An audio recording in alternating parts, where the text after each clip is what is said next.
మీ business ఏదైనా మీ ఊర్లో promotion చేయాలంటే అది సుమన్ టీవీతోనే సాధ్యం. ఇప్పుడే సంప్రదించండి. మనతో అడిషనల్ సిపి వెంకటరెడ్డి గారు ఉన్నారు. నమస్తే అండి. నమస్తే మేడం. ఈ సంవత్సరం కొన్ని మేము ప్లాన్ ఆఫ్ యాక్షన్ తీసుకొని కొన్ని నిర్ణయాలు తీసుకోవడం జరిగింది. నిజామాబాద్ సబ్ డివిజన్లో కొన్ని యాక్సిడెంట్స్ చాలా ఎక్కువగా రిపోర్ట్ అవుతా ఉన్నాయి. వాటన్నిటికి కూడా ఈసారి ఒక 30% ఫెటల్ రోడ్ యాక్సిడెంట్ తగ్గించాలని, నాన్ ఫెటల్ రోడ్ యాక్సిడెంట్ కూడా 30% తగ్గించాలని నిర్ణయం తీసుకోవడం జరిగింది.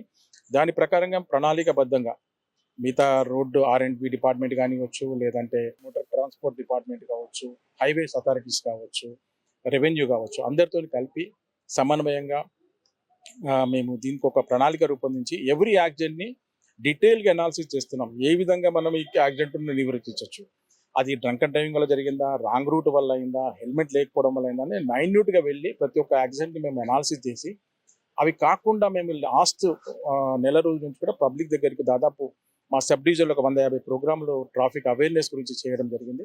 ఈ మంత్ అంతా కూడా మేము అంతా అవేర్నెస్ మీద ఫోకస్ పెట్టాం. నెక్స్ట్ మంత్ ఏదైతే ఉందో ఎన్ఫోర్స్మెంట్ మీద పెడతాం. ఎప్పుడైతే ఎన్ఫోర్స్మెంట్ బాగుంటుందో ఆటోమేటిక్గా మీరు మనకి ఈ ఫెటల్ రోడ్ యాక్సిడెంట్ కానీ నాన్ ఫెటల్ రోడ్ యాక్సిడెంట్ తగ్గుతుంది.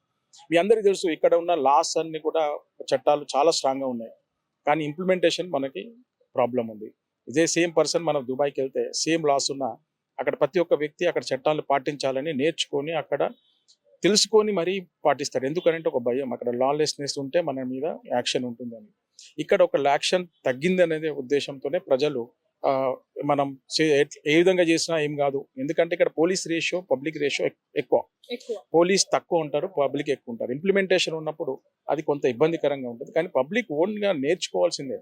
ప్రతి ఒక్క సిటిజన్ తన బాధ్యతను, ఈ రోజు రాజ్యాంగం ఇచ్చిన హక్కు ప్రతి ఒక్క బాధ్యత కూడా ఉంది. ఆ బాధ్యత కూడా తెలుసుకొని ఒక పౌరుడిగా ఎలా ఉండాలి సొసైటీలో అన్నది ప్రతి ఒక్క పౌరుడి యొక్క బాధ్యత. ప్రజలందరూ దీన్ని గమనించి వాళ్ళు కూడా తమ బాధ్యతలు నిర్వర్తించి పోలీస్కి సహకరిస్తారని నేను భావిస్తున్నాను. ఇదే విధంగా మేము నార్కోటిక్స్ మీద కూడా ఒక స్టెప్ తీసుకుంటున్నాం.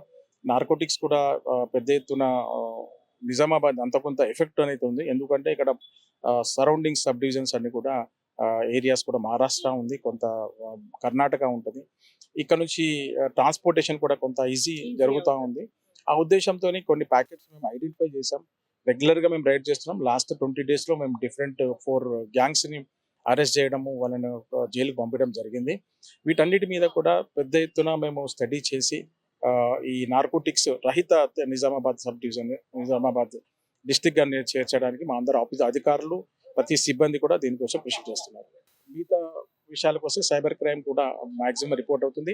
ఈ సైబర్ అవేర్నెస్ కూడా మేము రెగ్యులర్గా వాళ్ళకి అవేర్ చేస్తూ ఉన్నాం. రెగ్యులర్గా అవేర్నెస్ ర్యాలీస్ పెడతా ఉన్నాం.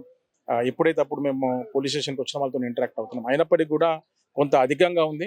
అది కూడా ఈ నెక్స్ట్ 1 month ప్లాన్ ఉంది మాకు. ఆ ప్లాన్ ప్రకారం సైబర్ కూడా నేరాలు నిజామాబాద్లో తగ్గించాలని ప్లాన్ చేస్తున్నాం. Thank you sir. మన వంతు కృషిగా మనం పోలీసులకి సహకరించాలి, వాళ్ళు పెట్టిన నిబంధనల్ని నియమాల్ని పాటించాలి. అలాగే మనం వారికి సహకరిస్తూ మన కార్యక్రమాల్ని నిర్విరామంగా నిర్విఘ్నంగా మన పనుల్ని మనం చేసుకోవచ్చు. శాంతి భద్రతలతో ఉండొచ్చు. ముఖ్యంగా మనకు శాంతి భద్రతలు ఎప్పుడు దెబ్బతీస్తాయి, మనము రూల్స్ ని అతిక్రమించినప్పుడు మాత్రమే అలాంటి సిచ్యువేషన్స్ మనం ఫేస్ చేయాల్సి వస్తుంది. ఒకవేళ మనం రూల్స్ ని అతిక్రమించకపోతే అప్పుడు మనకి ఎలాంటి ప్రాబ్లం ఉండదు. మనతో ఫ్రెండ్లీగా మూవ్ అవ్వడానికి మన నిజామాబాద్ పోలీస్ మనతో ఉన్నారు. కెమెరా పర్సన్ జగదీష్ తో లక్ష్మీ ప్రసన్న.